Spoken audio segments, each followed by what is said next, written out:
Curt, your time now. Minnesota spring football recap. There was obviously not a spring game to talk about with Minnesota. They did a whole little NIL spring practice thing. I think you explained that to me earlier, but just give us your thoughts on what has gone on with Minnesota so far this spring. What is standing out that's really, really good? Maybe some areas that might be of concerns, things like that. Just your general thoughts on Minnesota so far or after the spring.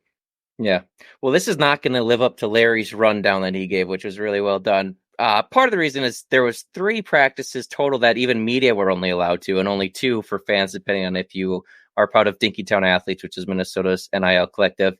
And to be honest, that's how PJ loves it. He loves to have as much stuff under wraps as possible. Even though you don't show a lot in the spring game, he just is really big on hiding everything possible. But from what we are hearing, one of the reasons that probably there's no spring game this year is that there are a lot of starters that are out right now from still cleanup procedures or new banged up injuries, but will be ready to go by the start of the season that occurred in the spring practices.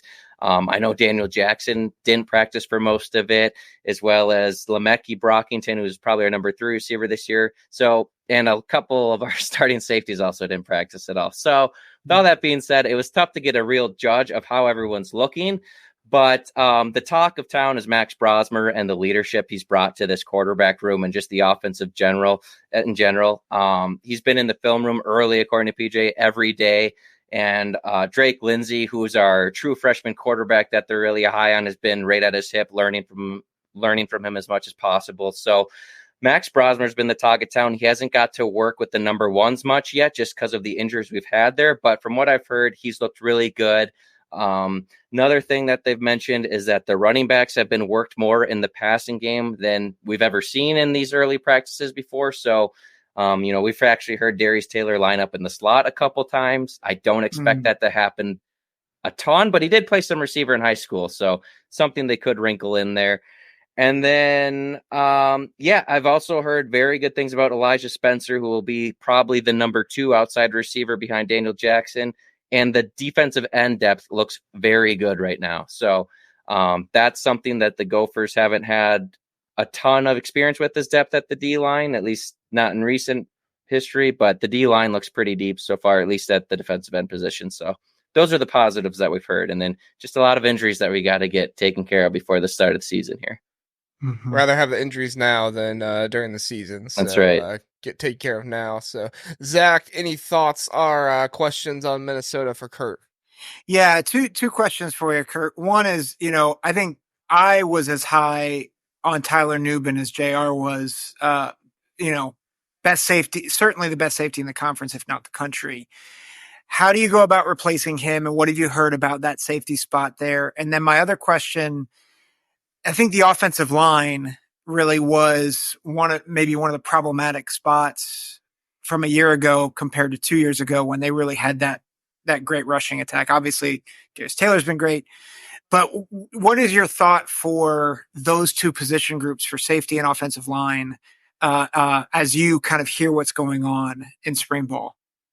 Yeah, so like I said, the 2 projected starters were out at safety for most of spring ball, so we didn't get to see them a lot. But the nice thing about, we're not going to replace Tyler Nubin. No one's going to walk on the field and probably play at the level Tyler Nubin was able to last year.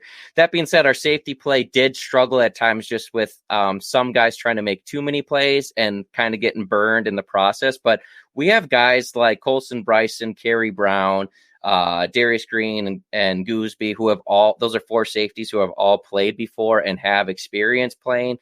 Kerry Brown being the redshirt freshman last year who got to start the bowl game because of guys that were out and Nubin declaring.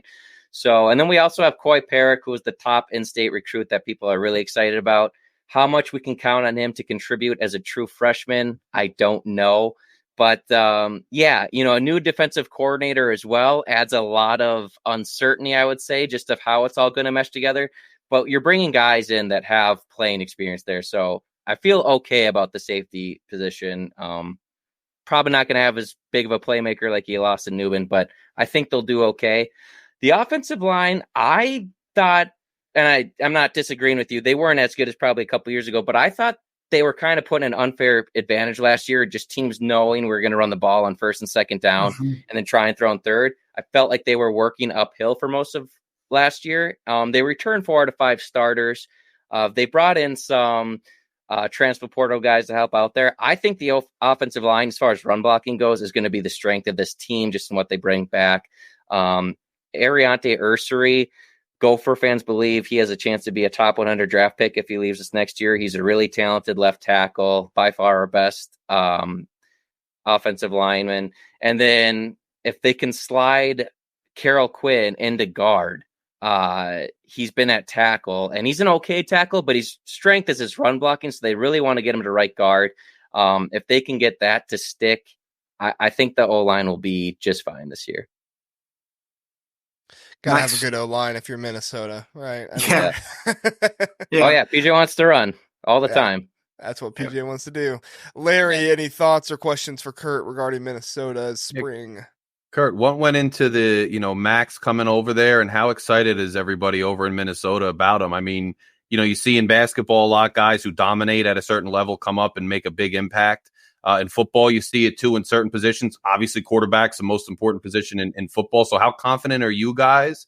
What went into that, and how excited are you? And how's it been looking so far based on what you have seen or heard? Yeah, I've heard only great things about Brosmer. He does work off season with, I don't remember the trainer's name, but he's got NFL clients, and his worker, maybe he's partly because he works with them, but he talks Brosmer up as potentially, if he has a good year, getting drafted in this upcoming NFL draft. So he's got a lot of expectations around him. He threw for 3,000 yards, like you said, at FCS level, but the fans are excited.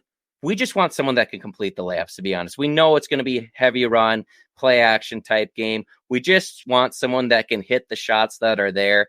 And there were times last year where we had the big plays drawn up, and Ethan, for whatever reason, just didn't seem to hit enough of them. So the coaches wanted to revamp that room, and they went out and basically have a whole new room for that whole position. So hearing good things, but like I said, tough to really know because the fans weren't showing much.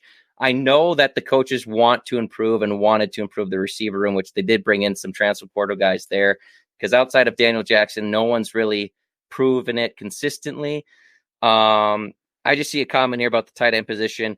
Tight end will be interesting because Brevin Spanford was supposed to play a major factor in the receiving game last year, and I don't know why, but that never worked out or translated. And he's a guy that had all the skills that you think would make it happen. Big, tall, athletic guy. So Jamison Gears will be your receiving target there. He's a guy they've been high on, but has been injured for most of his time here so far. So if he stays healthy, he'll be your primary receiving threat from that position, along with the freshman named Pierce Walsh that they're high on. And then you have Caller up back as well, who's fifth-year senior, really solid blocker. He'll be in there a lot of the time, just leading the, Minnesota likes to run the ball. So Caller will be probably the main tight end out there for blocking situations, but Jamison Greers will be your receiving threat from that position. Good deal. All right. I just got a question about two guys really fast, Curt, and then we'll move on. You got two edge rushers in the transfer portal, Jackson Howard coming in from LSU, and Adam, I don't even know how to say his last name, Kasai, however you say it. Your guess is just as good as mine. All right. He's coming in from Clemson. Now, Kasai was a 3-star and the 3-star in the portal. So, but the fact that he's from Clemson makes you think, well, maybe they know something that other people don't.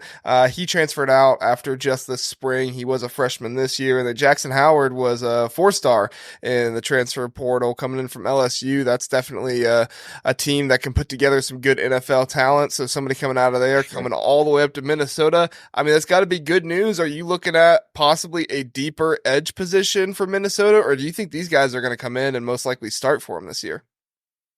Jackson Howard, I would assume, maybe not start, but get rotated in right away.